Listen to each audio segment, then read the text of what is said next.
Hi, this is Mark Arnold, and welcome to another episode of Fun Ideas Podcast. And today we have a guest that is a writer, animator, uh, done various other things, a film distributor, I believe, restorer, many other roles. You can clarify that when we talk to him. This is Ray Pointer. How are you today, sir? Well, surviving a Labor Day weekend, and Yeah, I didn't labor. no. This will be up later than Labor Day, but hey, I don't care if people know when we record it. Yeah, it'll probably be up in about a month, so I'm a little bit ahead, but that's okay. Usually what I do, I mean, I obviously know you're like the Fleischer guy. I put the Max Fleischer image behind me from your book, which I'll relay it now, is The Art and Inventions of Max Fleischer. If you don't have this book, go get it now. And just wanted to know, I mean, you've worked in the industry, you've done a lot of different things. Tell me a little bit about yourself and how you got your start and your interest in Fleischer and in animation. Well, I can blame my mother for that because I was of the first generation where all these old theatricals were being shown on television. And my mother got me started watching the Out of the Inkwell films that would start at 7 o'clock in the morning. And it made such an impression on me that I think that cultivated an interest in drawing because of the magical things that came off from the pen.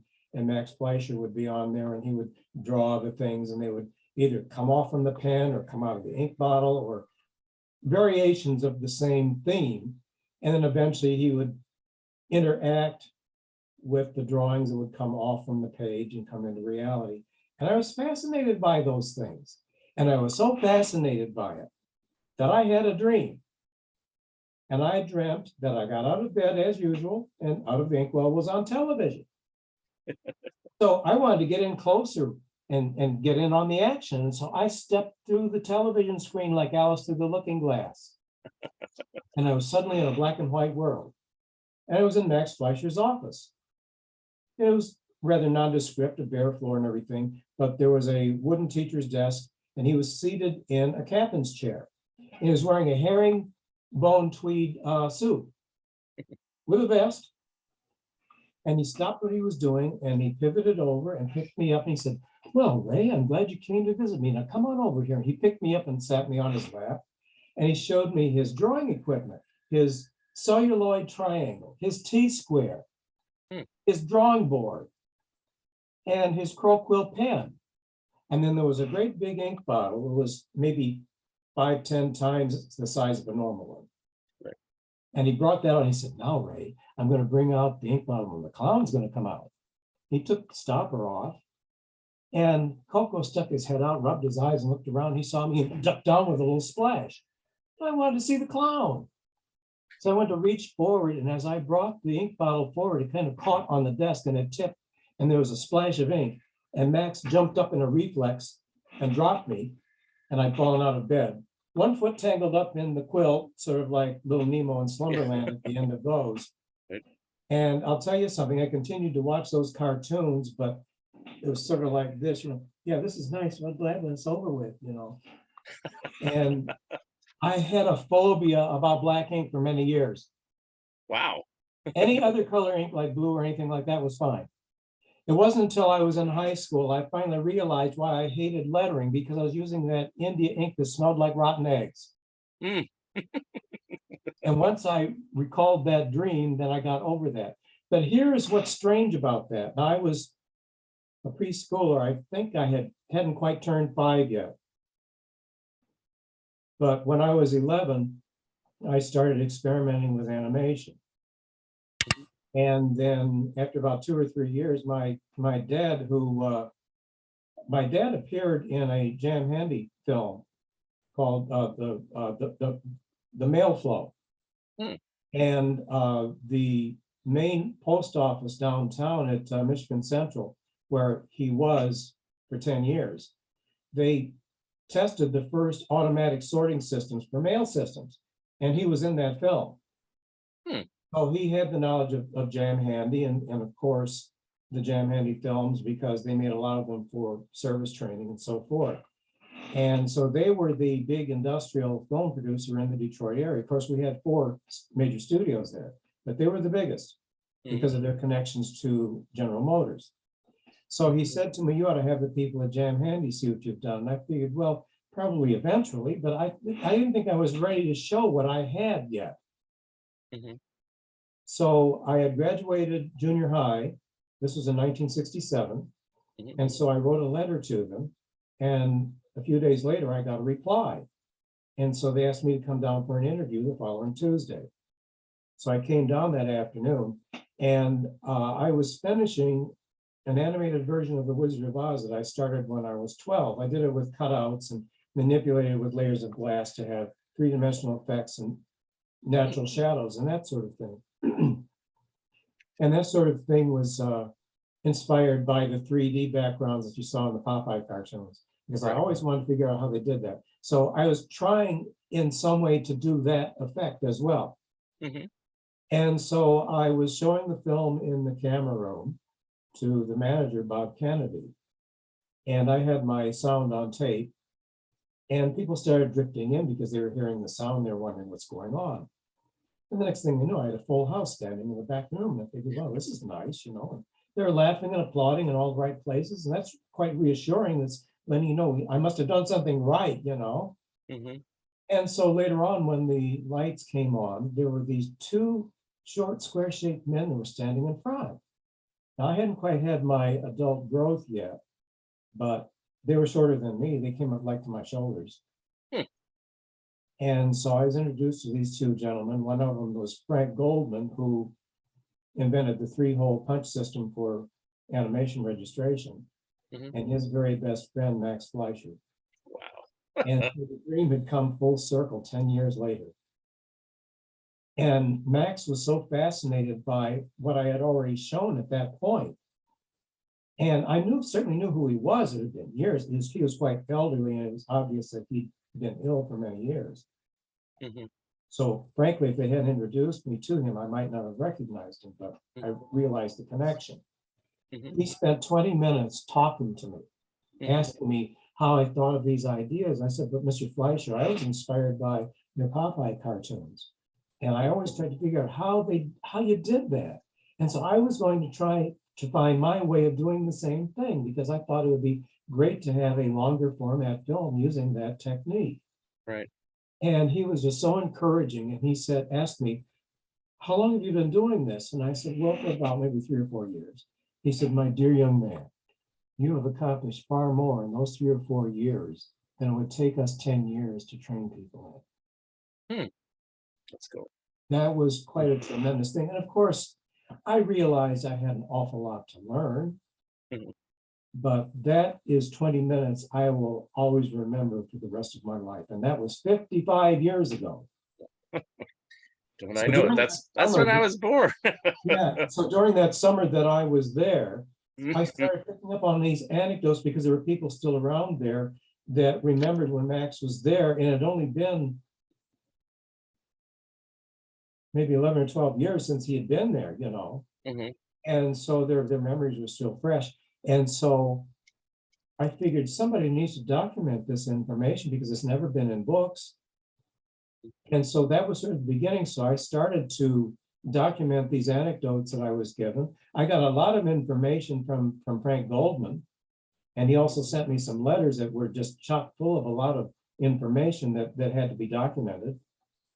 And so then when I started college in 1970, I started in full force to do the formal research. Mm. And I went to the main library, which was right off campus.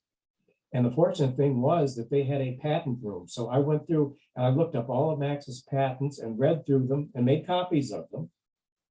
And I looked up every periodical that you could possibly find that was available at that time. Right. And after 2 years, I had exhausted all available material. I figured, isn't there more? Hmm. But again, at that time, you were in the old Dewey Decimal System, you know, the card catalog and everything like that. And that's about all that you had available. And so my vision at that time was to do a documentary. Well, it turned out that my concept was probably beyond the scope of what Wayne State was capable of doing at that time. But I had the idea of going on to the pre-PBS version of educational television. It used to be called National Educational Television, NET. Yep. And we had a tie-in with WTVS then at that time. So after 2 years, it seemed like the scope of my project was beyond their realization. So I figured, well, I've got all this information, maybe I should write a book. Mhm. Well, in September of 1972, Max passed away. Right. So a month afterward, I was put in contact with Max's daughter. Max's son, Richard, I'd written to him, and he put me in touch with his sister, Ruth, because she had a great deal of information because she worked in the studio. And she was married to Seymour Nightel, who everybody knows from Popeye cartoons and Famous Studios cartoons. And so she told me that there was already a book in progress, and she put me in touch with Leslie Cabarga. Okay. And so the timing was such that it was like the pieces came together, because Ruth asked me, why do you want to do this? And I said, well, I guess because I've always liked jigsaw puzzles. Mhm. And she laughed and she said, well, you've got that about right, because I guess my dad's life is something of a jigsaw puzzle. And she admitted that in my research, I knew more than what she could remember. And she said, realize the early part of my dad's career, I can't tell you because that was before I was born. And I said, I realized that because she wasn't born until 1906. Mhm. And of course, he had several careers before that.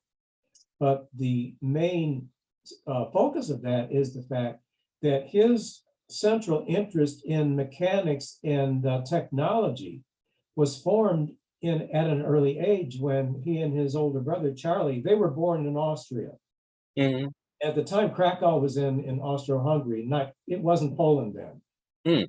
Yep. I've gone to great lengths to try to get people to understand that entry on Wikipedia was altered. And by the way, my publisher asked me to sort out the entry on Max Fleischer that was on Wikipedia because it was such a jumbled up mess. And so I rewrote it for them, and it was fine for 2 years until some robot changed it.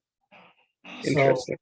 So, yeah, so the book does set the political history in accuracy. Not only that, but I gained a copy of the 1905 census. Mhm. It's documented William, Amalia, Charles, and Max as the country of origin in Austria. Mhm.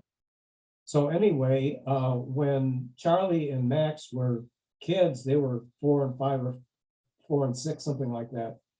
And you can imagine their first impression when they arrived in New York Harbor, seeing the Statue of Liberty. And they were amazed at the technology that was involved in building that statue. That Right. was the spark of their interest. Hmm. And Max considered mechanics as the art of the 20th century. So that was his motivation. And at an early age, Max's granddaughter, Ginny, through her mother, they saved just about everything. Mhm. As Max's sketchbook from when he was 12 years old. And that shows at that early age, that interest in technical things like various machines and things that were hooked up to batteries and guns, how a gun would operate, and so on and so forth. So he was more interested in basically how things worked more than animation itself. Animation was just kind of an avenue that he could Yeah, it was use those inventions. Yes, and it was a secondary thing. Yeah. And the thing that's amazing is the fact that he came into animation by accident, Yeah. not by design. Mhm. Because, as I said, he had several careers until he got into animation, but his initial interest was to become a cartoonist. And at an early age, he eventually became a cartoonist at the Brooklyn Daily Eagle. Mhm. And it was there that he met John R. Bray, who is a former Michiganian. And Bray recommended Max as a technical illustrator because Max took night classes at the Art Students League and Cooper Union. Mhm. And so this led to him being assigned to a job that took him to Boston. So he got married on Christmas Eve in 1905, and then they went to Boston for about 5 years. And then he had an offer to become the art editor for Popular Science magazine. So he was back in New York around 1912, 1913, something like that. Well, it was in 1913 that Bray made his first cartoon after he had visited Winsor McCay. And a year later, the Bray Studio was turning out some of the first commercially produced cartoons. The Bray Studio and the Beret Studio were the first two commercial animation studios. Beret was a little bit ahead of Bray, but Bray pretty much had the market sewed up. The thing of it is, there were a lot of compromises in producing those, and they were kind of jerky. In fact, it's amazing because they weren't as good as Bray's initial cartoon, which you can find on YouTube. The Artist's Dream, it's also called The Dachshund and the Sausage. So it's rather clever, it's fairly well done. Well, the story has it that Max's boss, Wildemar Kempert, rolls right off the tongue. And his wife went to the movies one night. And apparently they had gone to the movies several times and seen some of these early animated cartoons. So the cartoons were usually used as sort of like in the old theatrical structure where you would have the warm-up act, you know. And they would be used as a warm-up act for the main feature. Well, one of those cartoons came on. And Kempert's wife said, "Oh, God, I hate these things." And so Max's boss came in the next morning and he told Max about this experience. And he said, "Max, you're a clever guy, you know photography and mechanics. Can you figure out a way to make animated cartoons look better?" And so realizing the painstaking and time-consuming process that McKay went through, he figured there had to be another way through mechanics and photography to solve the problem. Because in those days, nobody really knew the principles of animation. They were still figuring it out. Right. McKay figured it out, but it took a long time to do it. And he did it all from imagination.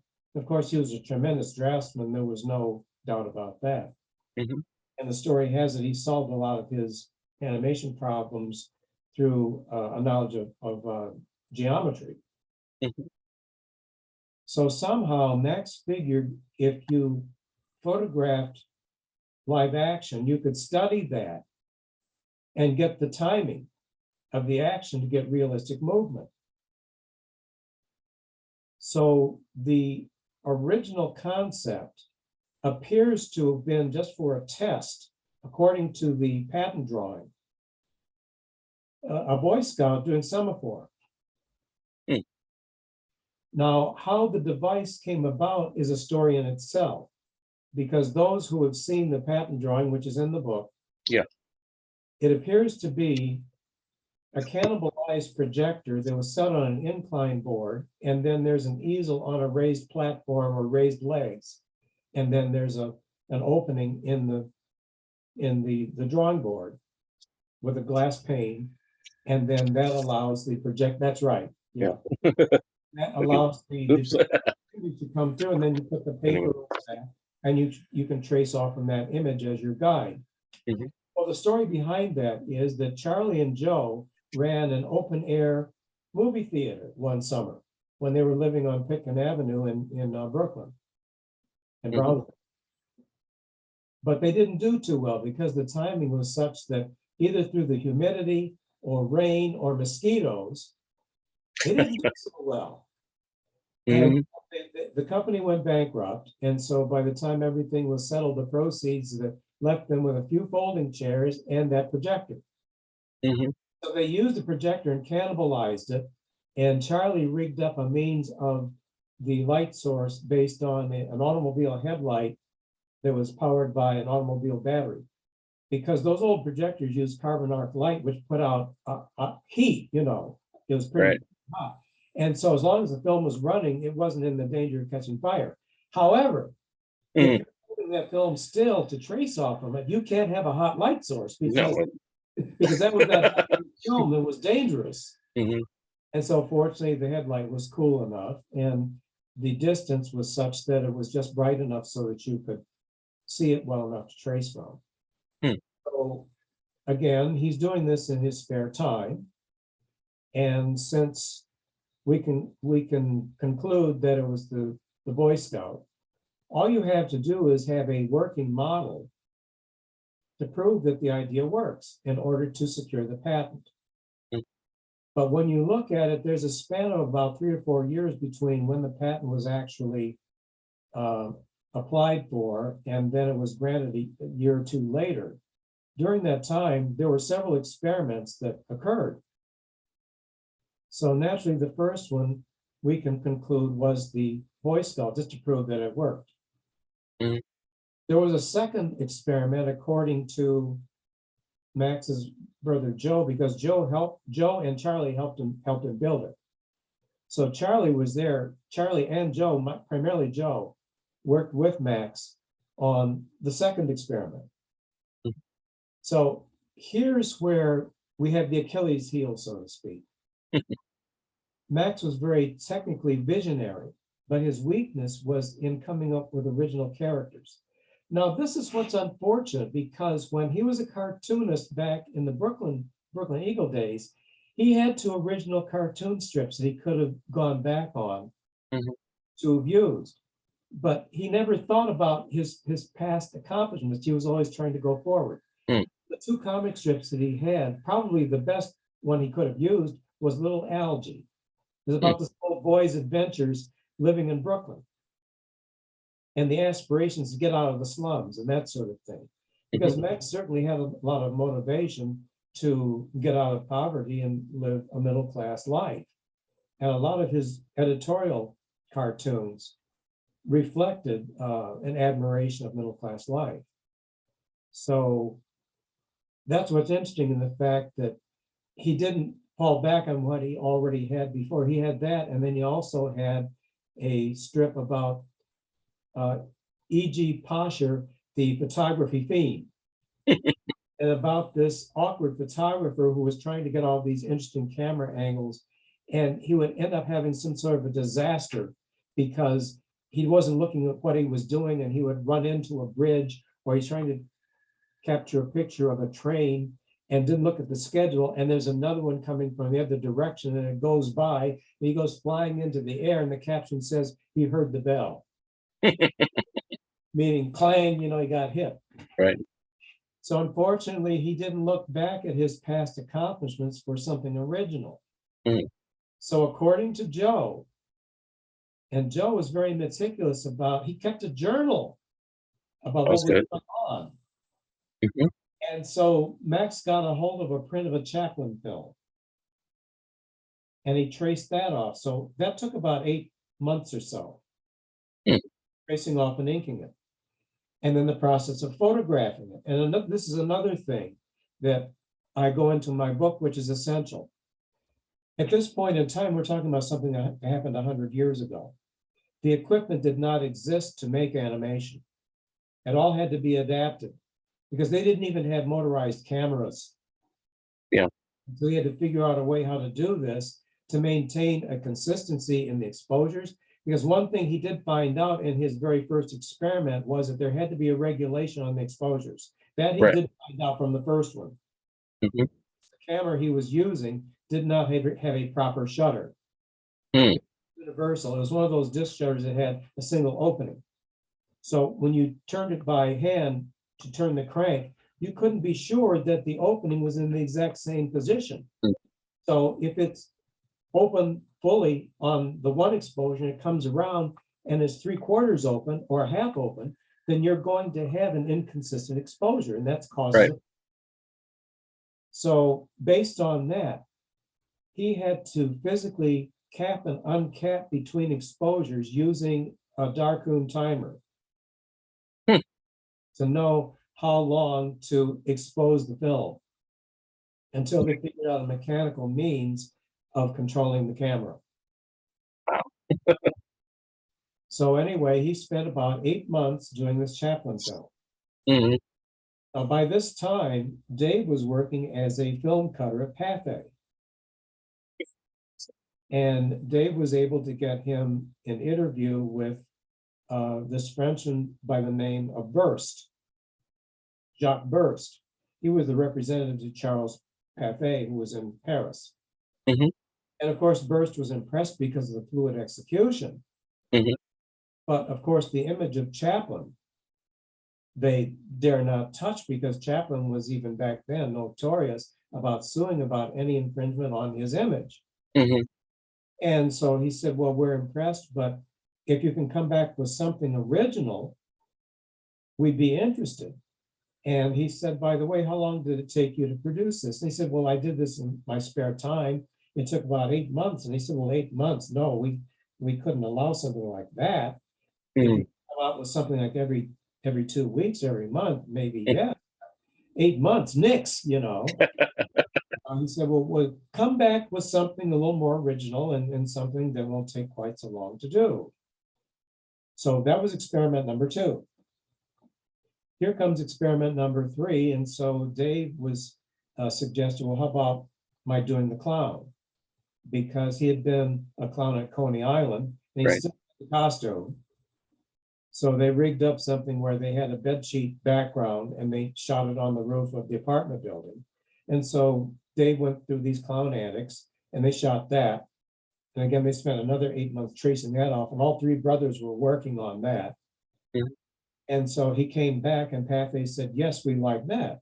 So Pathé set him up in an office in Orange, New Jersey, where the headquarters were.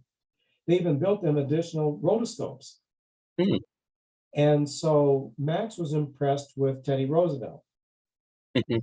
And he wanted to do a cartoon about one of Teddy Roosevelt's famous hunting trips. So they came up with this story about the Chanticleer, which is this big rooster, Mhm. instead of doing the clown. And Dave said, well, they like the clown, let's do the clown. He said, well, I think a political thing would be better. Mm. They went through the whole thing of Joe acting as Teddy Roosevelt, and Dave put on this chicken outfit, and they filmed that. And they spent another 5-6 months working on that, and the results was disastrous. And they were fired over that. It was not successful. So Max was back around shopping the idea around. So he still had the clown reel. So he was at an outer office to Paramount about to see Adolf Zucker. Mhm. In comes John Bray.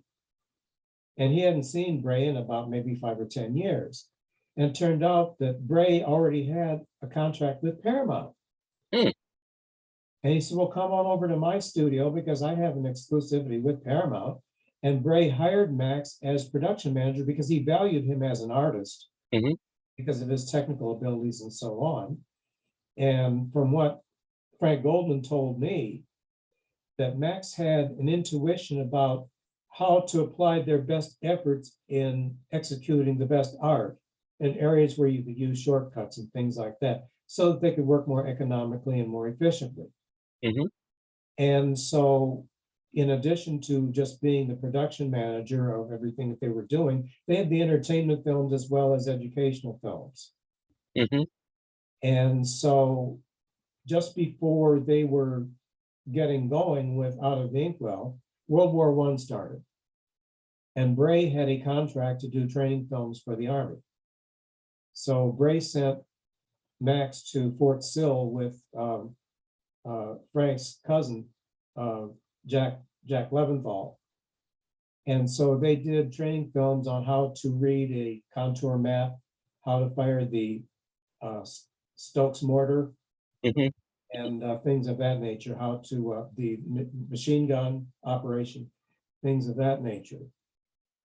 And so after the armistice, then Out of the Inkwell started up in full force. Right.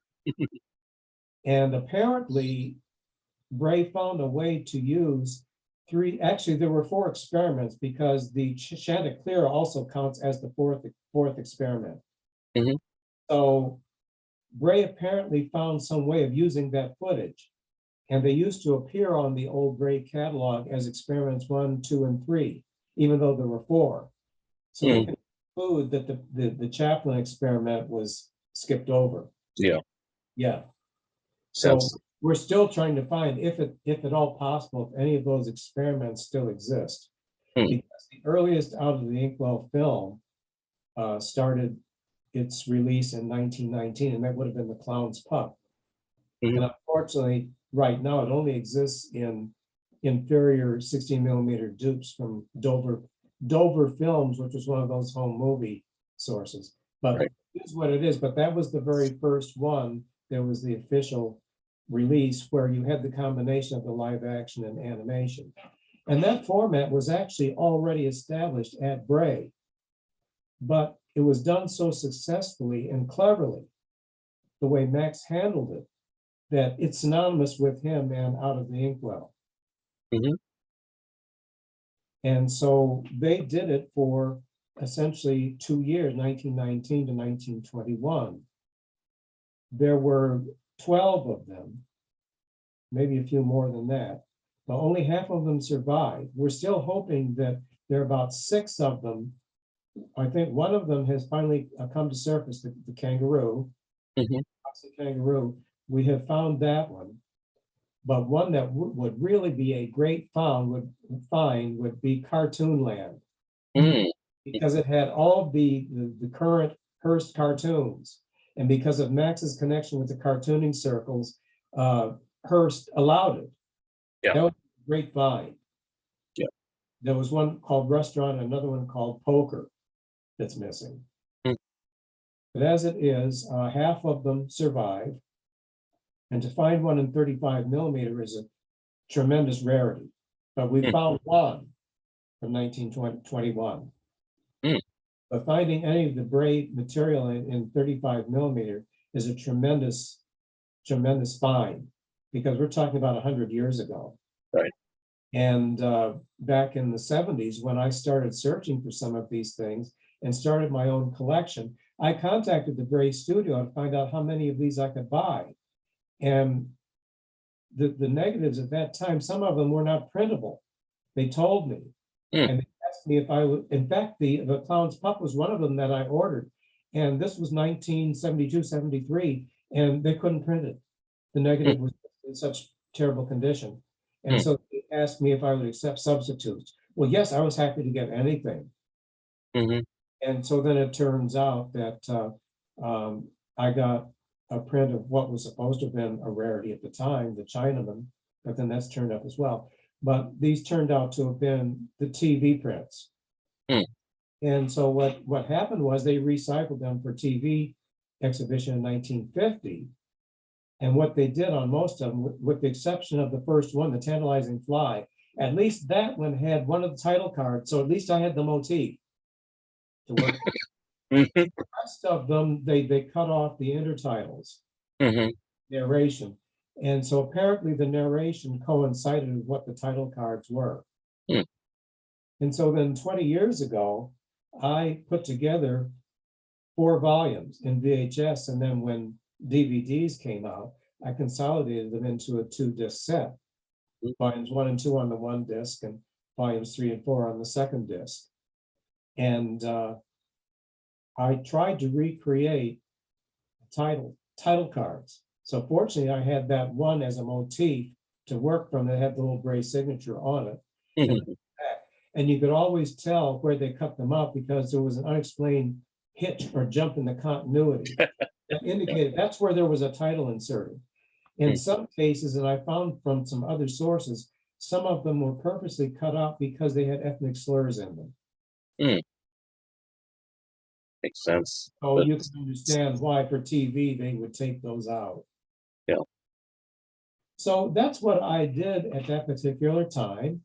Mhm. And the thing that's interesting about that, when I started my company as a sideline, when I was still active in the studios, Mhm. I was inspired by when this was very popular, called the Yep. whole catalog. Now, this is an edition from spring 2001. And we were in there on this page. Mhm. Mhm.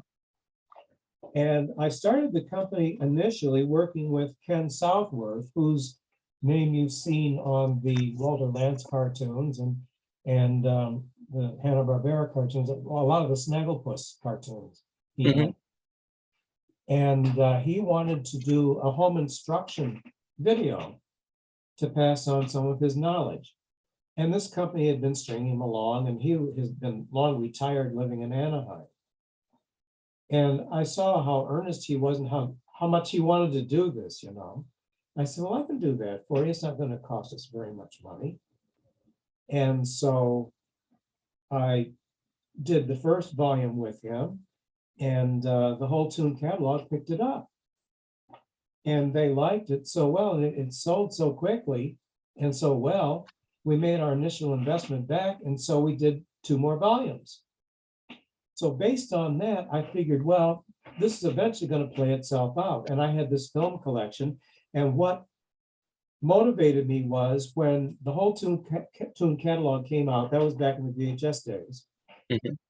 There were a lot of rare cartoons that were on a lot of these VHS tapes.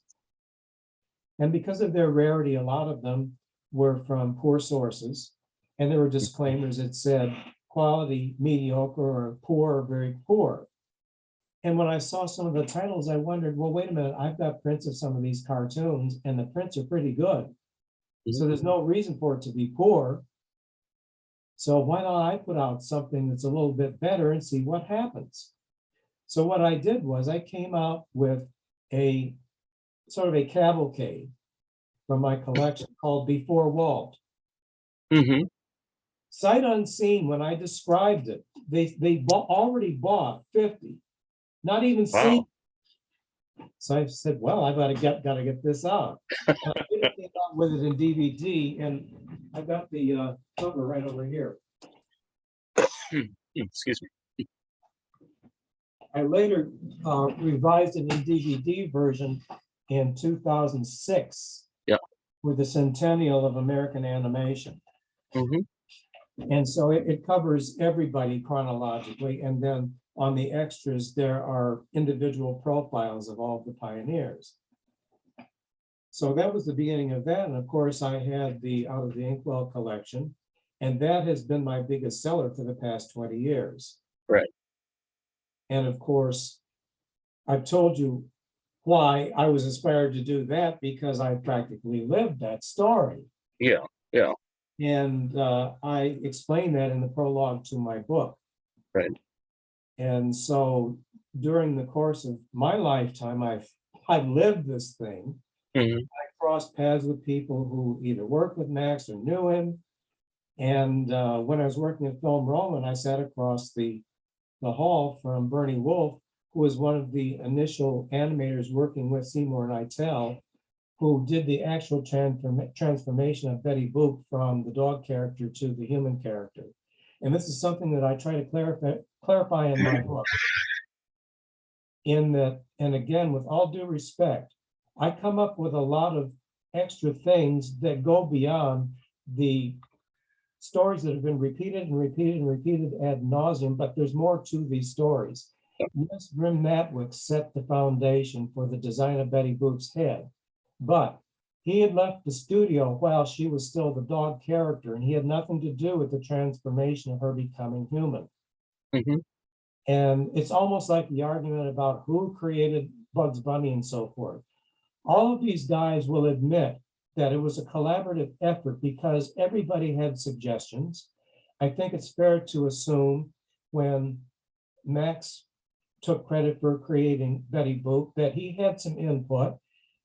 It seems that there were some logical connections about changing the ears to hoop earrings to make her seem human.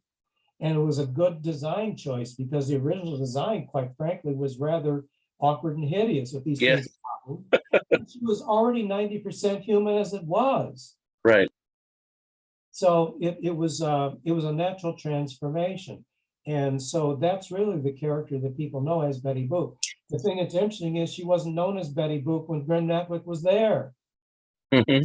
It didn't happen until after she was there. So when you follow the chronology of the films and you watch the names in the credits, it's after Bernie Wolf and Seymour Nightel started working on her that she became known as Betty Boop.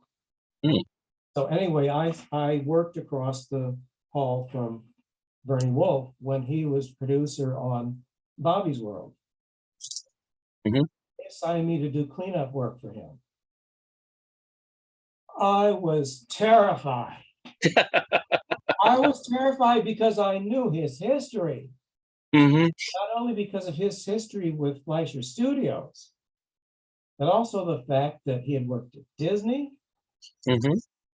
He worked on Elmer the Elephant. He had this famous story about making 13 corrections on a scene he did on Elmer the Elephant. Mhm. And he animated Jiminy Cricket. Mhm. Anyway, I was assigned to do cleanup work for him. So I did it. So I turned it in and I handed it to him. I did like this. I think, well, I hope it's a good enough. And you know what he said? Hmm. He said, "Oh, I wish I could do drawings as beautiful as that." And I hope I can find it real quick. But he gave me this mechanical pencil that has been my good luck charm ever since. And I have it over here. Here it is. Here it is. Here it is. Okay. Okay. He gave me this mechanical pencil with the little Wow. button. So when you're drawing, you don't have to do this. You can keep drawing and you can just keep pressing there and it keeps advancing your lead and you don't have to twist it around. This has been my good luck charm the rest of my career. Mhm. And so later when I interviewed him on tape, I said, "Bernie, I still have the pencil you gave me." He said, "Give it back." Give it back. But to get that kind of a compliment from somebody with his history, Mhm. tremendous. That was just about as good as getting an endorsement from Max Fleischer. Mm. And Bernie told me some wonderful things about Max too. He also told me some frank things about Dave. Mhm. He said, I guess Dave was all right, but he said, frankly, there wasn't any charm between Dave and the animators because he was kind of brusque and he didn't understand artists and that sort of thing. And they would always gravitate to Max. Mhm. There was something that they all contributed to the success of what they accomplished. Mhm. And so a lot of times when you have opposite personalities, that's how the magic happens. Mhm. So the two men were totally diverse altogether because Max was very refined and gentlemanly and Dave was kind of coarse. Did they ever get along? I mean, it's like the way I guess they had to at They the did in the beginning, but beginning. They did it in the beginning. Okay. But Okay. you've heard all of the gossip about what went on between the two of them. Those Right. issues about their personal lives, that was a secondary issue. I can tell you exactly how the feud started. Hmm. It goes back to when the strike was going on. Mhm. And a lot of it was based on the success of Popeye. Hmm. And the core to this whole story and the demise of the studio, and the core of the story is them coming up from poverty and having this sudden success with limited education and getting the success and not knowing how to manage it. That's what went wrong. Yeah. And Sounds like certain rock groups or music groups or other people, just anybody that's worked in close whatever, and then right, and everybody success had changes everything. So right, and everybody had good intentions. But as I said before, all of Max's successes were by accident. Mhm. Out of the Inkwell was by accident. Mhm. Betty Boop was by accident. Because the original character was supposed to have been a semi-caricature of Helen Kane on purpose, Right. only a one-time thing. Mhm. But the reaction was so great in the preview that Paramount encouraged the continued development, which became Betty Boop. And of course, that story about the lawsuit, that's another thing altogether. Mhm. Max saw the value in Popeye that neither King Features nor Paramount saw, but Max saw that value. And of Mhm. course, Popeye took off. Another accidental success. Right.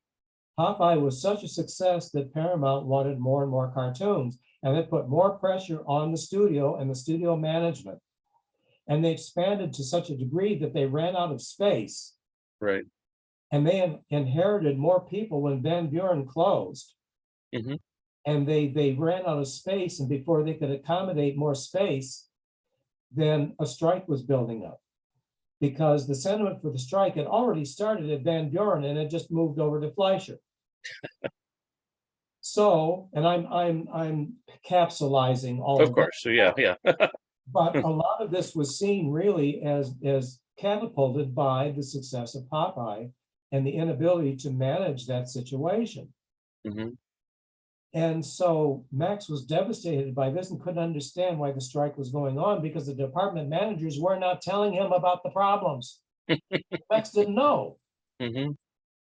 And so Max sort of lamented, and he carelessly made a remark by saying, I guess I'm looking forward to the expiration of the license on this character. Dave got furious about that remark, because the license was for 10 years and was going to expire in 1941 or 1942, because the license was acquired in September of 32 for 10 years, and it was going to expire in September of 42. Dave got furious, and a lot of their problems was miscommunication. And Max was a gentleman and good-hearted, but sometimes there was an odd way that he would phrase things that was taken the wrong way. And a lot of his thinking was sort of retrograde in respect, because he would say, acquire power, but don't use it. Hmm. When you really mean to say acquire power, but don't abuse it. But if you've got the power, and if you're in the position of that power, then you need to use it to your advantage, but you don't have to overuse it where you abuse people. Right. That's really the best idea. Or in the military, they say rank has its privilege.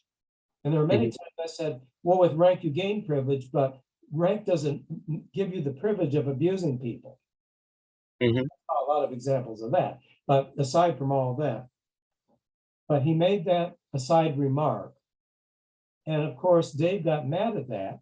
And he said, what do you want to do? Make those boring training films that nobody wants to see? It's comedy films that I've been working so hard to make success that have made you rich. And you want to make these boring things. That was the start of the feud. And of course, the rest of it went off. But that sort of started Dave against Max's decisions. And of course, then there were other things that were going on. And then there were additional pressures that were mounting because of going into Gulliver's Travels. Right. Now, there's another thing here too, in the fact that you'd wonder, what kind of business advice did they have? Well, they had gone through two experiences where partners had cheated them, Hmm.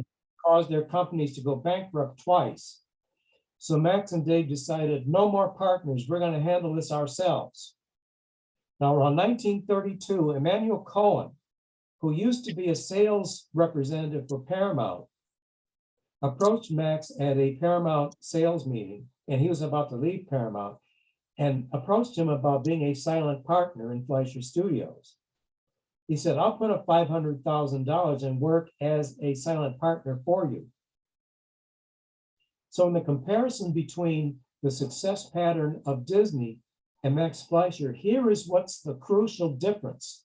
First of all, Disney had more original characters that he could license, which brought in ancillary revenue. Yeah.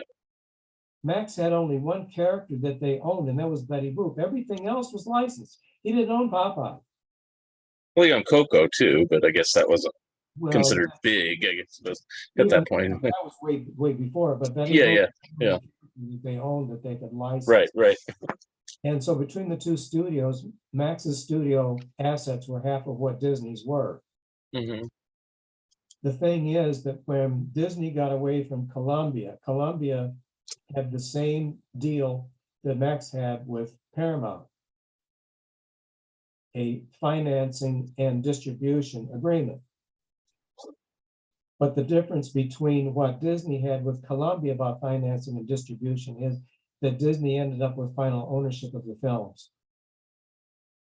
And then when he went to United Artists Chaplin and Fairbanks set him up as an independent finance source from Bank of America.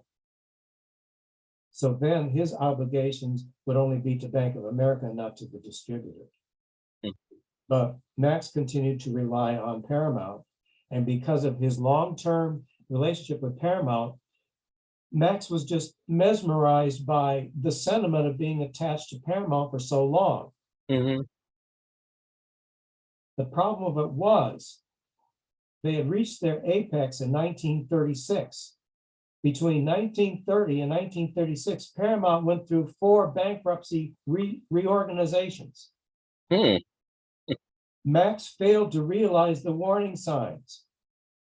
Had he taken up Cohen's offer for independent financing, he had one last chance.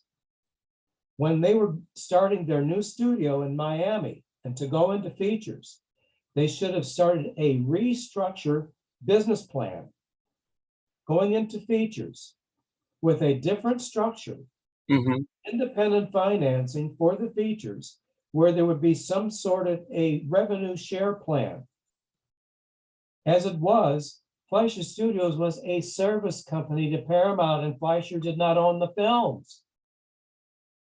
And so the Achilles heel there was, even though there were renewal clauses that went up until 1947, Paramount could have broken that, which they ended up doing. Yep.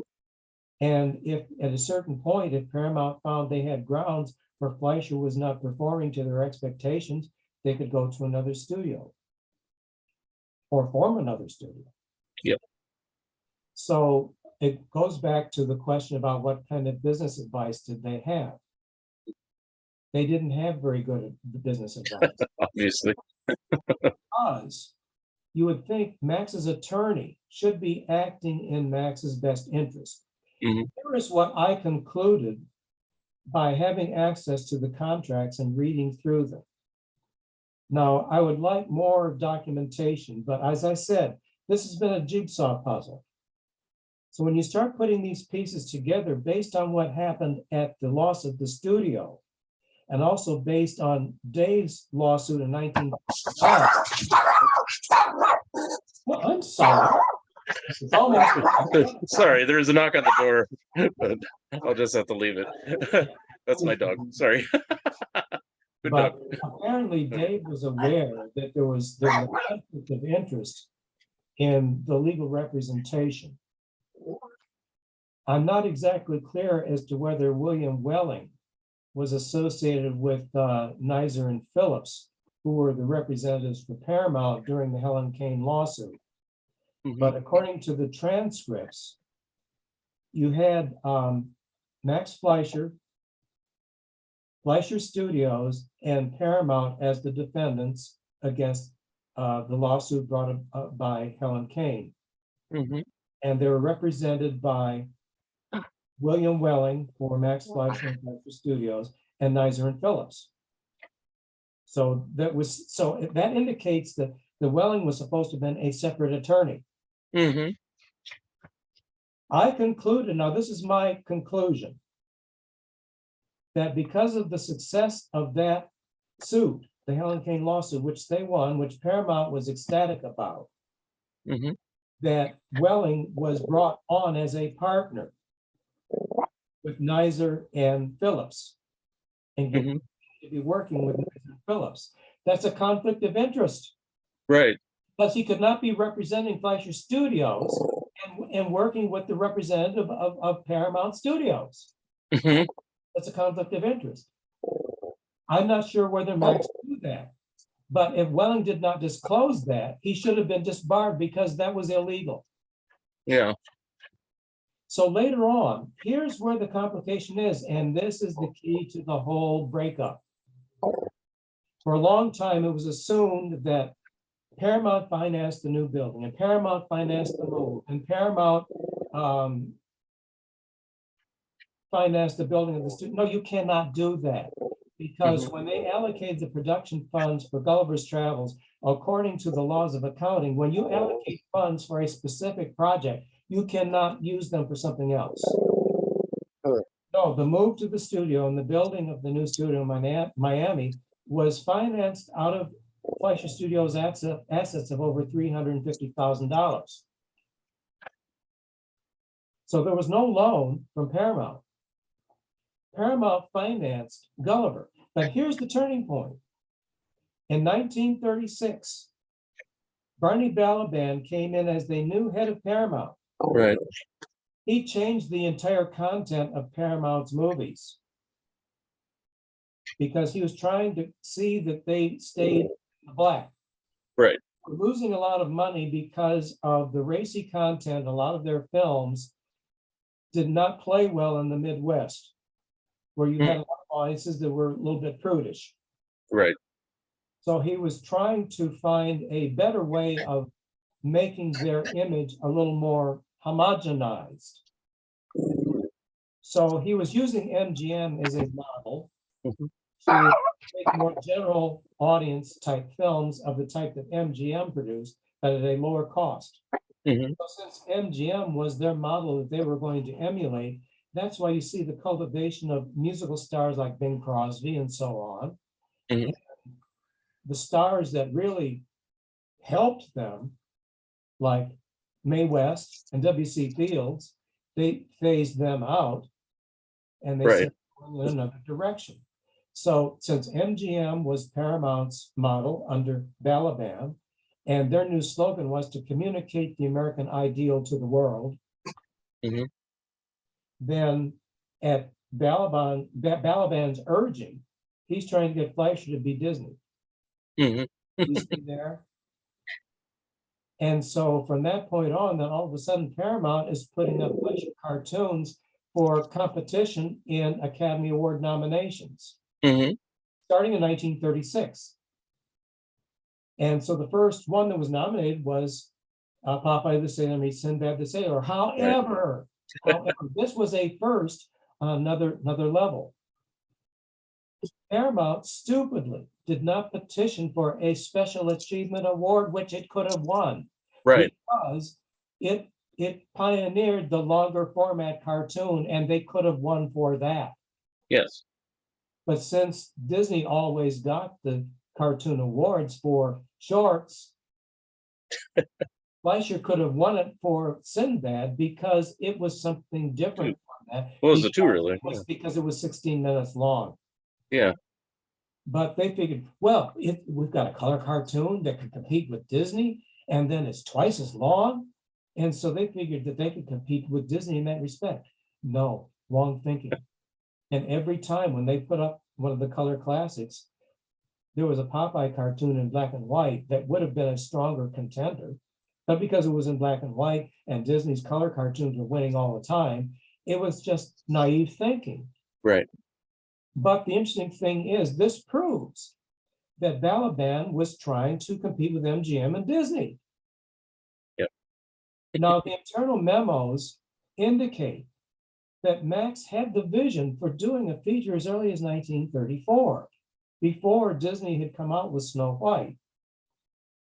The assumption is based on the surface impression that because Disney came out with Snow White, that Fleischer imitated that and came up with Gulliver. That wasn't the idea. And in all fairness, and the reason why Disney got 3-color Technicolor was not because Max was asleep at the wheel, because he was on top of all of the technology, and he was a member of SMPE, the Society of Motion Picture Engineers. He knew about all those things. But again, because of Paramount's series of bankruptcies and reorganizations, at the time when 3-color Technicolor was being presented, and they went around to all the studios, Paramount was not in the position to take on the financial risk. They could not do it. They didn't want to do it because they're trying to restructure their financial structure. So that is why Disney grabbed onto it and why he created the color cartoon market, which within a year, everybody else was compelled to do because he created a cartoon market. And so that's why when Paramount finally greenlit a color series for Fleischer in 1934, they were stuck with the two color processes because Disney still had an exclusivity until 1935. So that's what happened in that respect. But in 1934, Max had the vision to do features. But Paramount kept saying no because of the financial structure. They kept saying no, they kept saying no. Okay, so then when Snow White was coming around, it was still being discussed. Internal memos were still saying no Mhm. up until February 28th, 1938. Uh, The New York premiere of Snow White was in February of 1938. March 1st, they had a change of heart. You know why? I wonder why. Why? Because the 1 month box office report on Snow White came out, and Balaban saw the writing. Mhm. He also looked at Disney's release schedule, and Pinocchio wasn't due to come out until February of 1940. Right. So there's an envelope there. Guess what? There's nothing available during the Christmas season of 1939. That's 18 months away. So suddenly they had a change of heart and they ordered an animated feature. Now, during the course of this discussion, yes, there were a lot of negative comments, and they figured that we're getting into a territory that we don't know anything about. But maybe if we did a lower budgeted feature, we might get by if it were budgeted at $500,000. Right. So when they came forward with the request to do a feature, here again is where Max and his attorney were in the position. And again, Max fell victim of his own philosophy about not using his power, because the response should have been, we're so happy to learn of your interest in doing an animated feature, which has been our interest for some time, as you are aware.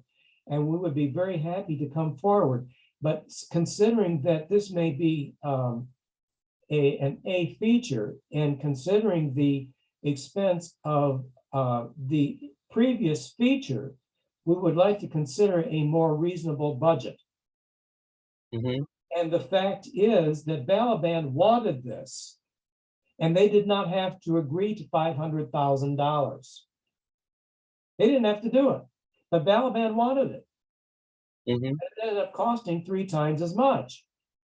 So if Balaban was going to finally okay $1,500,000, that's what they should have offered in the first place. But Right. anyway, based on the original proposal of $500,000, and this is where Max's attorney should have acted in Max's interest. There was a penalty overrun caused if they went over the $500,000. And guess what that penalty was? $350,000. Mm. Does that sound familiar? Yeah. How did they come up with $350,000? That was the total assets of Fleischer Studios. So Crazy. why should they be held responsible for going over budget when Paramount didn't offer enough money to begin with, and it's Paramount's picture? So why should it be their responsibility? Mm. It's just like if you hire a contractor to do a job, and it turns out because of certain circumstances, and it's going to cost more, Mhm. and you agree that you're going to have to pay more, is it fair for you to make the contractor responsible because something ended up costing more because material costs went up or something like that? It's not your fault Yeah. that the materials cost more, or you ran into problems and so forth, because you want the job done. Right. So you can't hold the contractor responsible for something that's out of his control. So this was the problem. And no, it did not lose money. But there are 2 other things here.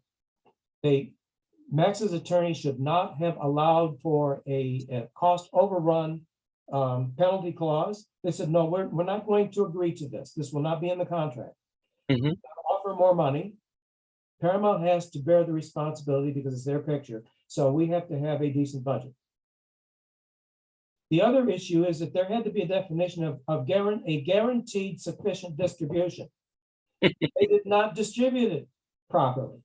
Yeah. They only made 26 prints Wow, I didn't even know that. over 1 month distribution Yeah. during Christmas season. So it only ran for 6 weeks. And then they withdrew it in February because they knew that they could not compete with Disney because of Pinocchio coming out. But domestically, it came out during the Christmas season. But they could only service 26 theaters. They even bicycled the prints. With the thousands of theaters that Paramount had, they only made 26 prints of Gulliver's Travels as their premier Christmas movie. And so to fill the void, they sent out a boring biography of the story of Victor Herbert.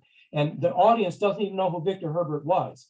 But if you've heard of Babes in Toyland, that's how far back, over 150 years ago, that famous old operetta is based on that. That was Victor Herbert. Yeah. The March of the Wooden Soldiers is Victor Herbert's work. Right. Yeah. So that was their substitute for their Christmas film. Paramount disappointed their audience, and it would have been a big slam dunk if they had properly distributed this film. So based on that, even though it ended up costing 3 times what they originally budgeted, it made $3 million in 1 month domestically with 26 prints. So they made $1.5 million. So they made back what they made, and they made $1.5 million. So why should be Fleischer Studios' fault? And then it went into foreign release, and you know full well they certainly made $350,000 off of that. But they didn't report it. So then when we get into 1941, here's where the catch was. And there were other problems. There were personal problems that were coming up because of all the tensions that were going on with Gulliver's Travels.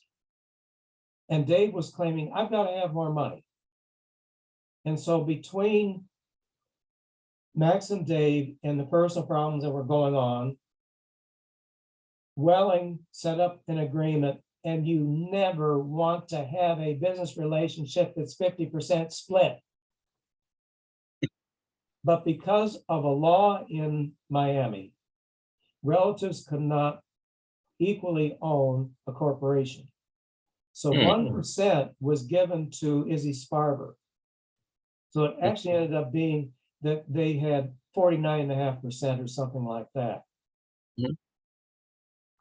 But even when you have an equal share between 2 business owners, you have no leverage for seniority. So if one of the partners isn't performing, the other doesn't have the authority to terminate the other partner. And Paramount was aware of this. So Max couldn't make Dave do something when Dave had as much authority as Max. So I can't understand how Welling could have allowed that to happen. If Max had 49.1% and Dave had 48.99%, it would have been it would have been a fair balance. Yeah. So it makes you wonder, what kind of an attorney was this man? So anyway, their contracts were set up where it was in their contracts. The reason why Dave was credited on all those as directors, because it was in their contract. And so the contract were written that Max and Dave were the producers to be credited as Max Fleischer, producer, and Dave Fleischer, director. That was in their contract. And so it was set up where their salaries were allocated as such and such to be divided equally. Yeah. So that's the awkwardness that you have there. And the awkwardness that you have is when you have a 50% business relationship, what one does, the other is responsible for. So if Dave didn't do something, Max is held responsible for it. Right. And so there was a lot of stories. In fact, Max's son had accounts, which I quoted in my book by permission, about certain films that were waiting for post-production for release, and they weren't getting done because Dave was away and he wasn't on the job. And Max kept sending him memos, and he said, we've got to get these done and so forth. If I don't get a decision, I'm going to be doing this, and da-da-da-da-da. And Max was just getting frustrated because Dave was not taking any direction. and they were finishing their second feature, and Max saw errors or holes in the story that could be improved, and he had ideas to make it better. And the suggestions went on for weeks. They were being addressed. And finally, when a response would come back in writing, and my understanding from what I was told was that Dave wasn't even responding, that his secretary was answering. Hmm. And I knew her, so I had her perspective on Max, and she would scoff at Max anyway. And so based on the language, I knew that May wrote those responses because it was not Dave's vocabulary. Hmm. So a lot of those terse responses that came back to Max came from May. Things to the extent where your suggestions have been noted, but it's too late in the process now, and she responds 2 weeks later. Hmm. Like it was deliberately put off, Yeah. things of that nature. So anyway, yeah, the problems between the secretary and all that, she finally left and went off to New York, and Mhm. and Dave was going back and forth to New York because of her being there, and things were being left undone and so on. But here's where the final crossover happened. Max's frustrations about not being able to communicate with Dave and find out what was going on reached a frustration where, when in 1941, when they signed their last contract in May of 1941, they signed this contract for a renewal for another year. And then their contracts are always renewed on the 27th of May the following year. So everything was settled. It's sort of like boilerplate contracts where they were continuations of the same clauses. Right. And then Paramount would order 12 of a certain series, 12 Popeyes, budgeted of $16,500, and so many color cartoons, et cetera, et cetera, et cetera. A week later, an amended contract was delivered there by Dick Murray. And Dick Murray was threatening to hold up the payroll, and Paramount was controlling the payroll weekly by this point. And he was threatening to hold back the payroll because after 18 months, they were trying to call in their responsibility about that penalty clause of $350,000. Mm-hmm. Well, doesn't it make sense that after the foreign release that they should have recouped the $350,000? No. So there was an amendment to that contract, which they already signed, and it's almost like it was extortion. Yeah. And Murray said, you've got to sign this contract or we're going to withhold the payroll. Now, had Max taken up the offer from Cohen about the silent partner and would have had the independent financing, Max could have called their bluff, and he could have said, you know what? We already signed a contract last week where you agreed that you were going to forward this money. And we've already signed a contract. Now, if you withhold the money, you are breaching the contract we've already signed. We don't have to sign this contract. So I'll tell you what, we don't need this. I'll just put my staff on vacation. You want the films, you're breaching the contract. I don't care. You either want the films or you don't. He should have called his bluff. They didn't have to sign that contract because they already signed a contract that guaranteed the finance flow. But they didn't do that. So instead, Max's attorney said, here's the turning point. As the collateral of the $350,000, this was in that contract, which is so heartbreaking. There were these pages that were tacked on to the original contract. It was a 47-page contract. Even though I'm not an attorney, but this was so convoluted, it took me 2 hours to read through all of this and go back and say, wait a minute, what is this referring to? And I had to go back and translate what all these things are referring to. And there was a reference to a 26-week period where they were allowing both of the brothers to resign within 6 months of this 1-year contract. Hmm. In other words, they wanted them to finish the feature, and then after the feature was finished, either one of the brothers could resign after 6 months. But in the meantime, they were to surrender their stock to Fleischer Studios. And Max's attorney advised them to do it. And of Crazy. course, the question was, should we do this? And the attorney said, do it and we'll deal with it later. Hmm. What the attorney should have explained to them, first of all, again, if they had not had that cost overrun penalty, they wouldn't have been in this situation in the first place. Right. What the attorney should have called for was, Paramount, we're sorry. We don't understand why there's a deficit when you have one of the most profitable animated features in history, which is Popeye. Yeah. After 18 months, you tell me that we don't have $350,000 recouped. We need to have an audit. In the meantime, production needs to continue and we need to call for an audit. Mm-hmm. Max seemed to be afraid to call for an audit. You know why? Because in his mind, he did not want to offend Paramount.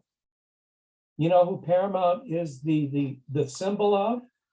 Adolf Zucker. I had the feeling that Max was afraid of Adolf Zucker. That's my feeling. Mm-hmm. But at the same time, I guess he felt he had a sentimental connection to Adolf Zucker. Adolf Zucker meant nothing with this. He's dealing with Barney Balaban, and Barney Balaban was a shark because Barney Balaban got them into this trap. And Max's attorney did not help them avoid the trap. He had to have been aware of what these machinations were. And by the time this was happening, Max's attorney was already working for the firm representing Paramount. Because why else would he have advised Max to surrender their stock? So by the time they did that and agreed to that, that's how it happened. They gave up the ownership.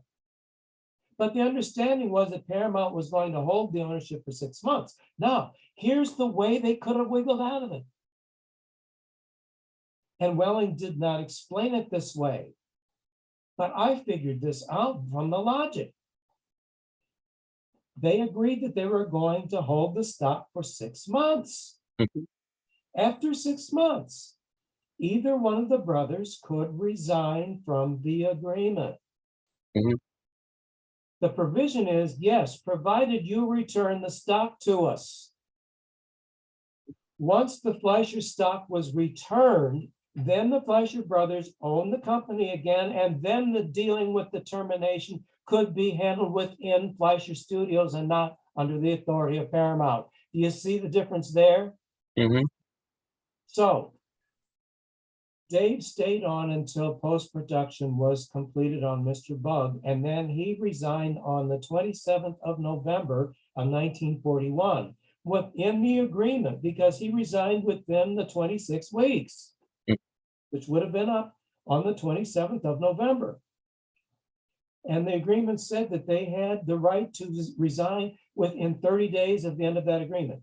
Dave did that. But he did not let Max know that he was resigning. Mm. He did not copy Max on the telegram. Max was still reeling from these frustrations, and he wanted Paramount to fire Dave for non-performance. Mm. So the telegrams crossed in the mail. And again, Max's wording was unfortunate, because in his frustrations, when he worded it by saying, effective the 27th, I can no longer work with Dave Fleischer. That sounds like a resignation, but he didn't say that he was resigning, but it sounds that way. Mm-hmm.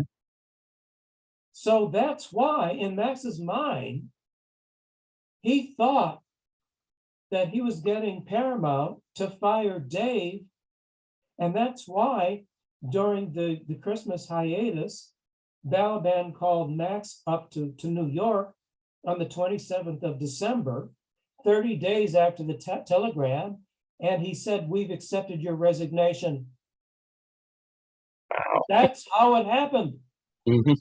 And January 1st, it became officially Famous Studios. But Right. actually, it was officially Famous Studios on March 27th, 1941. But the transfer of ownership was official on January 1st of 1942. And so I gained access to the transfer papers. And along with those assets were the licenses to Popeye and Superman. And the story about the acquisition of Superman, Paramount had nothing to do with it. Max negotiated that just like he did with the Superman license. Hmm. So that is how they lost the studio. Yeah, if they were more savvy, And the other thing too is they waited too long to sue. yeah. Now, if they were more savvy, do you think that they would have continued on for decades, or would there have been other things like the Yes, antitrust in the late yes, 40s or some? absolutely, because Paramount was mixed up in a whole lot of antitrust issues. Because for one Okay. thing, one of the complications that Paramount was mixed up in was block booking, which was one of the things that the consent decree of 1938 was trying to eliminate. Right. And that was also part of the complications about the release of their second feature.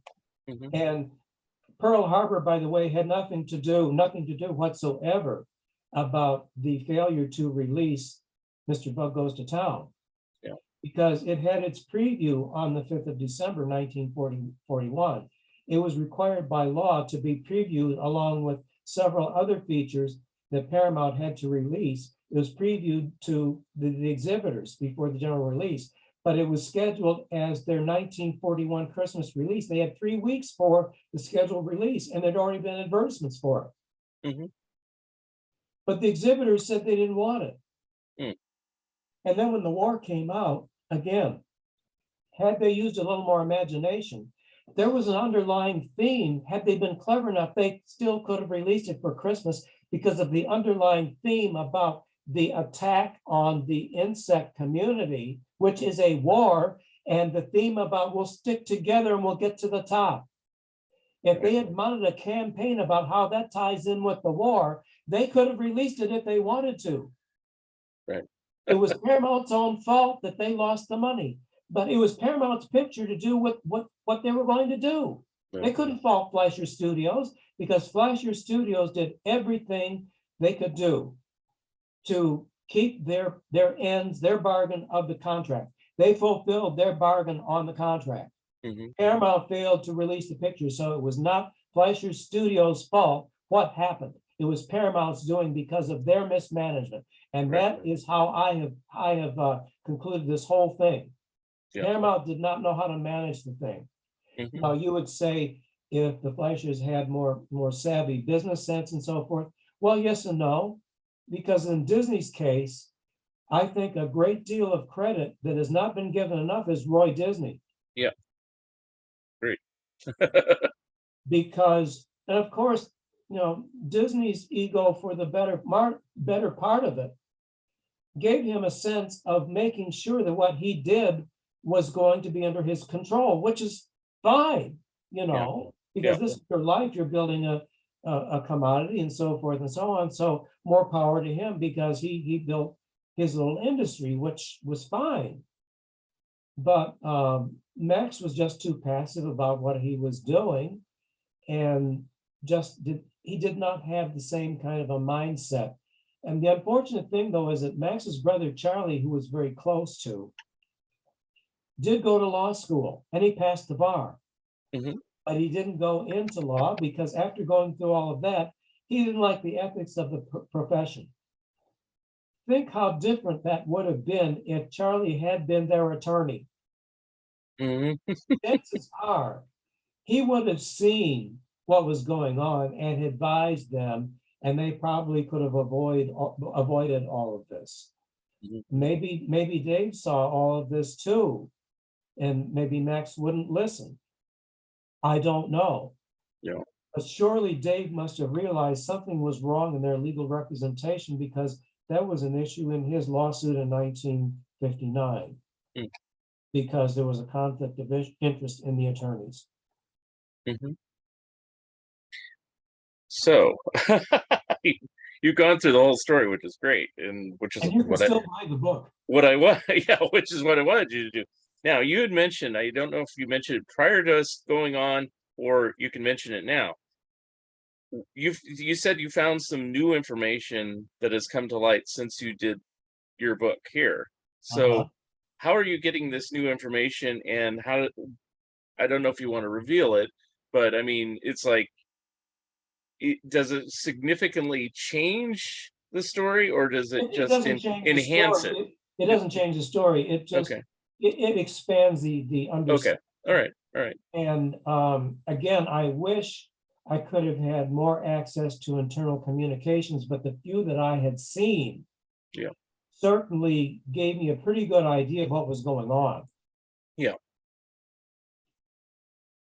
So, at this point, I mean, it's like, what am I trying to ask? Well, I already kind of asked it, but I mean, had they been more savvy, or let's say they did everything right, um, would Fleischer have gone down the same road that Disney did in the 50s, 60s, 70s, you think, and beyond? Well, Or here's the thing. Here's a would pattern. they have gone a different path? Here's a It's all pattern. speculation. Yeah, So right. it's, yeah. Here's a Yeah. pattern that I see that they could have gone in.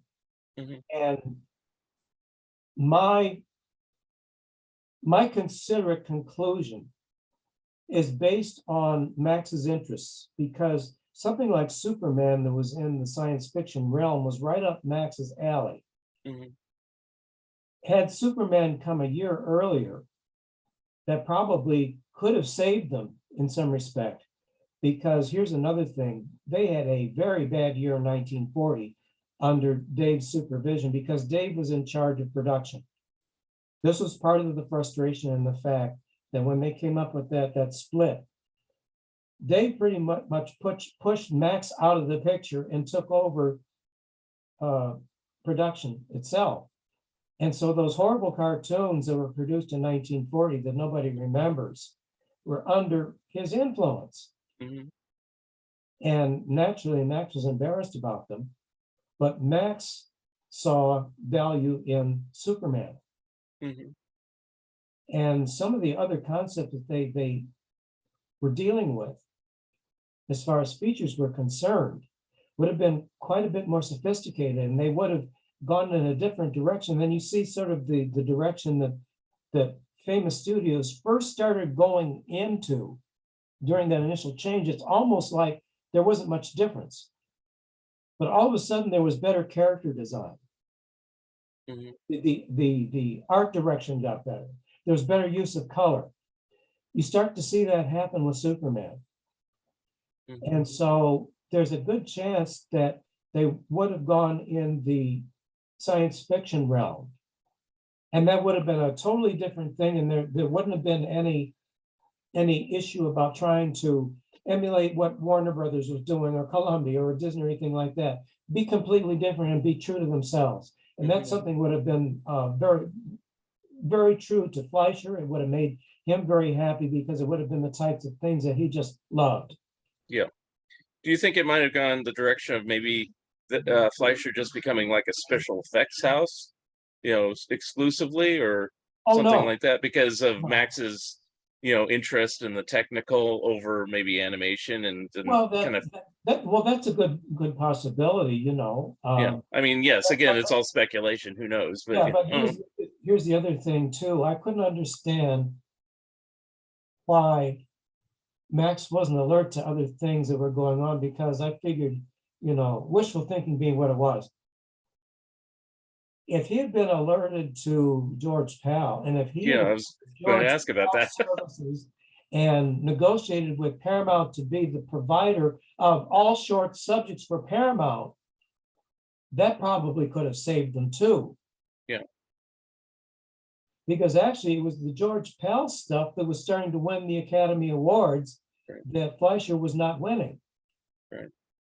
And to a certain degree, there was sort of a similar tone or technique, even though George Pal was doing stop motion animation, but there was some 2D animation that he did that was similar in execution to the Fleischer style too, as far as Right. the timing is concerned. So there was a there was a similarity Yeah. in the tonality of their work, and it would have been an interesting marriage. And obviously, George Pal did a number of science fiction films, so Yeah, that later on, yeah. yeah. So And if he had acquired the services of Jerry Fairbanks, yeah, who later went on with the Speaking of Animals series. hmm So if he had expanded the way that Disney did in the 1950s under his own company, Buena Vista, not only did he have the features, but he had the cartoons and he had um, the nature films yeah, and so forth, and then educational division and so forth, and branched out. Max could have gone into service films, educational films. That was something that he loved doing. And hmm of course, when he lost the studio, he came to Detroit, and that's what he supervised at Jam Handy. right. And of I course, mean, he was there because of his technical research abilities as well. And an interesting thing is that when I was asking around when I was there, I sort of got my head bitten off because I asked, because at the time he was doing excuse me. top secret research and development things for the service, hmm sighting systems for bombers and things like that. Yeah. hmm But even though I got my head bitten off, I grew another one. Now, you mentioned way back at the beginning. You mentioned you met Max Fleischer. Was that the only time you met him, or did you meet him on many Yeah, well, occasions? he was quite elderly at that time. Yeah, that's what I kind of thought. He had Yes. been ill, and about 2 years later, he was living in the motion picture country home. Okay. I wasn't exactly clear about the reason for him being there. Some story had it that he attended Expo 67, but I don't know that that was true. But I'm Yeah. trying to find out whether that was true or not. I know that Dave was there in 1968. hmm And then, did you somehow get to ask him about the Rudolph show, the special that he, or the cartoon that he did No, there, or no, I never nothing? found Okay. it until years later, but Okay. I've got an internal story about that though, by the way. Okay. Well, first of all, Montgomery Ward was the original owner of that property. Right. And the cartoon was produced as a warm-up to children to go in to see the Santa Claus. So they built a little theater for children and they would run the cartoon hmm so that there would be shifts where the kid would come in every 7 minutes just to keep them from standing in line. But there were a lot of restrictions about trying to maintain the style of the illustrations in the book, which were kind of primitive. And Mr. Handy was very proud of it, there was this Technicolor cartoon and so forth. But for 1947 standards, it was rather primitive. Yeah. But it's interesting in the fact that the backgrounds were done by one of Max's background painters. Actually, it was made in New York. Hmm. And Max was back and forth between Detroit and New York. He lived in Detroit in the one of the residential hotels downtown, the Seward, which is in Grand Circus Park, and rode the streetcar up and down, which was close to where Jam Handy was. But he was back and forth to New York because the train station was nearby. But Rudolph was made with the crew in New York, and it was made again about a year later when the record came out. But the original version had Silent Night as the open and closing. And then when the Gene Autry record was a hit, they sang the song and they had a re-release of it in 1948. Hmm. But the internal story of it was that Mr. Handy was so proud of that every year at their Christmas party, it was mandatory that they would have a screening of this, And they would always have this corny cutout of the reindeer with the Christmas tree red bulb that was blinking on and off and so forth. And the employees, they would go to it, obligingly, just to sit through it. But Bob Kennedy told me that you don't want to show that to me again. You're not going to make me sit through that. I said, Bob, I wouldn't do it. It's quaint and everything like that for what it is. But to be honest with you, it's kind of primitive for the time. Yeah. But Well, when Max left in 51, he sent Mr. Handy a letter saying that I don't really feel that my services are being used to their fullest. And his career went full circle because he was preparing for his lawsuit. And he returned to Bray in his original position as production manager while he was preparing his lawsuit. So he went back to New York and was getting ready for the lawsuit, which happened in 1955. And that's when Gene Deitch came in. hmm, And the arrival of Gene Deitch was heaven sent for them because, just like everything else, animation budgets were slashed in 1948. right. And because of the consent decree, because the cartoons are no longer subsidized off from the movie package. So the cartoons had to be financed on their rentals alone. So that's why the budgets were slashed. Hmm. And so when theatrical budgets were slashed, then the clients who wanted animation, they said, well, we're not going to pay such high prices for these. And so they had to look for economical means. And that's when the limited animation was catching on. Hmm. And then too, the high concept design oriented animation was really big in advertising. And so they wanted to be hip with those types of things with modern art and everything. And that's what Gene Deitch was able to bring to them.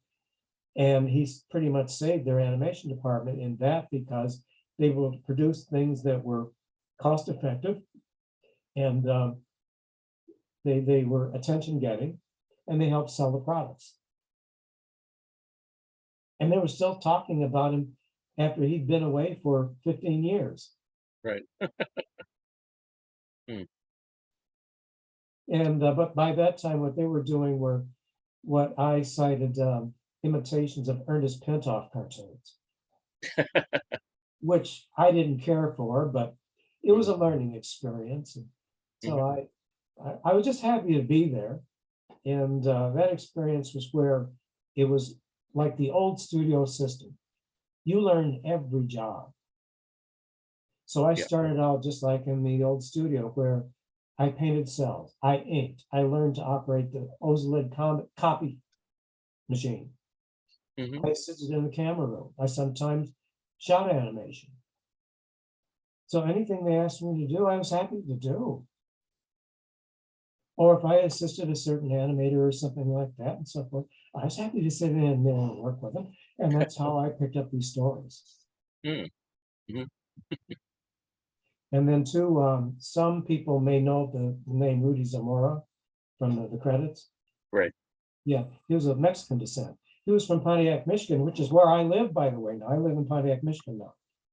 Well, Rudy stopped in one summer, and Rudy's son, Rudy Jr., was working there in the same department with me. Rudy ended up being a film editor for a while. Well, Rudy was about 2 years older than me.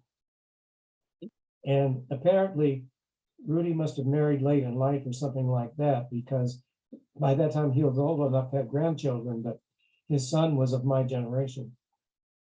So one day, even though it was walking distance, Rudy had this late model T-Bird convertible. Hmm. So we rode up to the Latin Quarter for lunch. And he said, "Do you want to go up to the Latin Quarter for lunch and watch B.B. King rehearse?" I said, "Yeah." We went up there for lunch. And on the way out, the department manager, Bob Kennedy, saw us coming out. So I got back to work. He called me into the office. I said, "You have a good lunch?" And he said, "Yeah." He said, "Was that interesting being there?" He said, "Yeah." He said, "Don't do that again." Midwest paper in accounting, and she would pick me up at 4:30 in the afternoon. He said, "If your mother caught you coming out of there, she might not let you work because you're underage." And they signed a paper that fudged it a little bit because I wasn't quite 16. I had just turned 16 after they signed me on. Mm. But you see, they thought I was considerably older, so we just kept our mouths shut about that. So I said, I wasn't realizing that. He said, "Well, don't do that." I said, "I won't do it again." But the thing that was funny was that Rudy thought he was something of a card shark and would get into these poker games. And Mr. Handy was a Christian Scientist. And so they had to cut that stuff out too. And Rudy later on decided he was going to be a card dealer in Las Vegas. So he went up there and did that for a while. But I caught up with him about a year or two after I was, well, right after I was Film Roman, and Gunther Wall was starting up. And one of the animators there, one of the designers, Dan Haskett. I didn't know that Dan Haskett knew who I was because he was upstairs. But Dan Haskett knew who I was. And he recommended me because of my line work, I guess. And they were looking for a good animator's cleanup line on their storyboards. And so he gave my name to Rudy Zamora. And they gave me the number. I said, Rudy Zamora, is he still around? And so this voice sounded a little too young. And so I went over there and it was Rudy Jr. I said, oh my God. I never thought that my experience at Jam Handy would mean anything, but twice it happened. It happened the first time when I was hired at Film Roman in the commercial division, because the commercial director is from Detroit. And for a half hour, we talked about Jam Handy and not anything about what I'd done. And that's how I got hired. And the second time was when I ran into Rudy Jr. Oh. So never underestimate your background. Even though when I went out to the West Coast, I had the realization what I did back there means nothing to them. And I didn't flaunt that background. Yeah. Little did I know this was going to happen. So like I found out very early in the business, you never know. Yeah. Yeah. You never know when that call is going to happen. Mm-hmm. So as it was, it took about maybe 2 years to get into the system, and my reputation got around and so forth. And then I would get calls, and it was wonderful. Mm-hmm. And so that happened for 17 years. Mm-hmm. And then I think this is in all the places you work, but you worked for Fred Wolf, you worked for MGM, you worked for Nickelodeon, and things like that. So, you know, I guess it was a good career at that time, correct? At that time, yeah. Yeah, because I've heard horror stories after those years. So, well, I've had some problems too, but the thing is, though, that I was always nervous. I'll tell you something. I've had a slight problem with dyslexia. And I found that working with animation actually helped me get around that, because you're working with spatial relationships. That's why I sometimes had difficulty doing in-betweens. I could do them, but I had a problem sometimes with the lines switching back and forth in my brain. Yeah. But I just kept working at it and working at it and working at it, and I finally got so that I could succeed at it. I didn't really like doing it, but it was a job. Apparently, my work was acceptable because I worked for 2 years on the Flintstone characters on their commercials at Playhouse, and that I enjoyed. And again, this was my good luck charm, that pencil that Bernie Wolf gave me. All right. Well, I don't want to keep you too long. We've already talked for well over an hour, closer to Well, that's 2. okay. Yeah. Okay. I can tell the story. Yes, exactly. So I didn't interrupt you. I let you tell it. But at this point, basically, I don't really have any more urgent questions that might go on for another hour about something else. So usually how I wrap up the show, and I can have you back on the show, so it's not a problem. But basically, what are you currently working on? What would you like to promote? And if you're making any personal appearances or anything like that. Well, on the 23rd of July, I appeared on the panel for Jane Fleischer Reed's Roundup and Restoration Project of the Max Fleischer films. And what they're trying to do is locate in the best possible quality what remains. And as you can imagine, I said before, finding anything from 100 years ago is a real chore. I've been through it, I've been doing this for 55 years.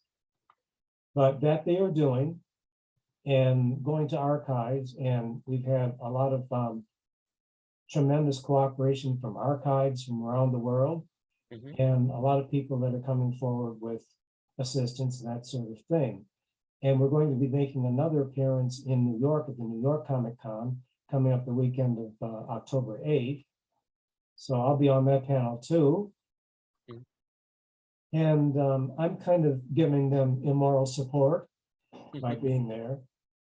So that I'm doing, and I provided some material. So that's what I'm doing. I'm supposed to be retired, but I'm still working. Yeah. And I've been buying and selling homes, restoring them and buying rentals and fixing them up and selling them.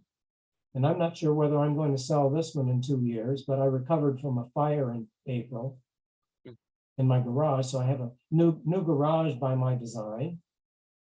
So that I'm happy about. And coming from a building family, I've had some exposure. So, and again, I've had that to fall back on, even though filmmaking is a different process altogether, but it's still construction, you know, Mhm. and so that makes me happy too. Very good. And you're still doing all the Inkwell images releases and everything like that too, Well, we're or still selling those, and then we're going to have our 25th anniversary coming up next year, and there may be some surprises okay. coming up for next year. And one of the problems is the fact that I had to shut down everything suddenly in June of 2008 because I had a family emergency.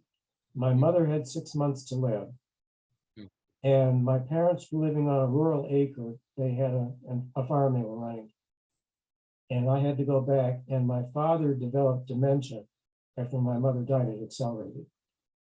So I ended up being his caregiver for 11 years. And so he would have been 100 last year, Wow. but he passed away at age 98 in November of 2019. Mm-hmm.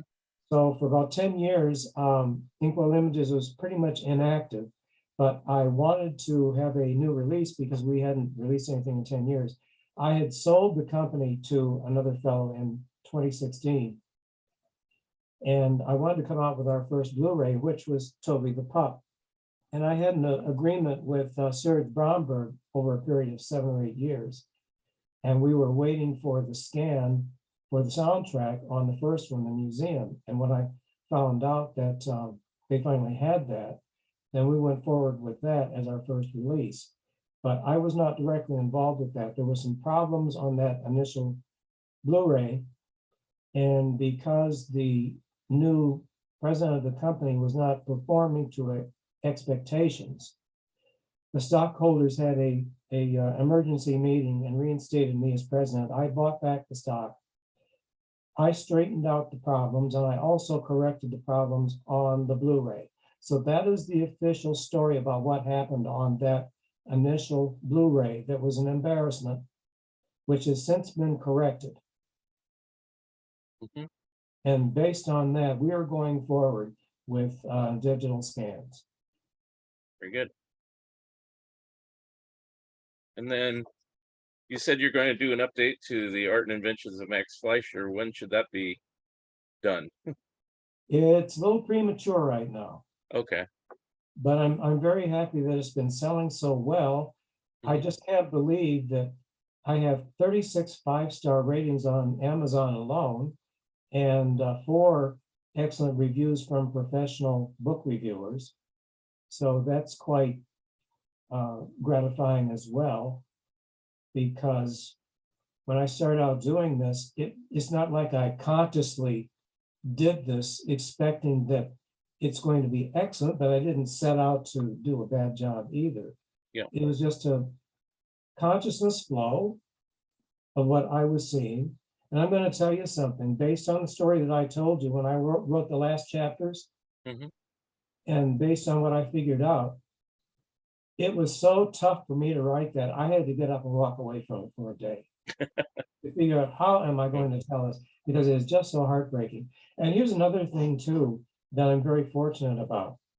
And I think this is one thing that sets me apart. I had to be very frank about this.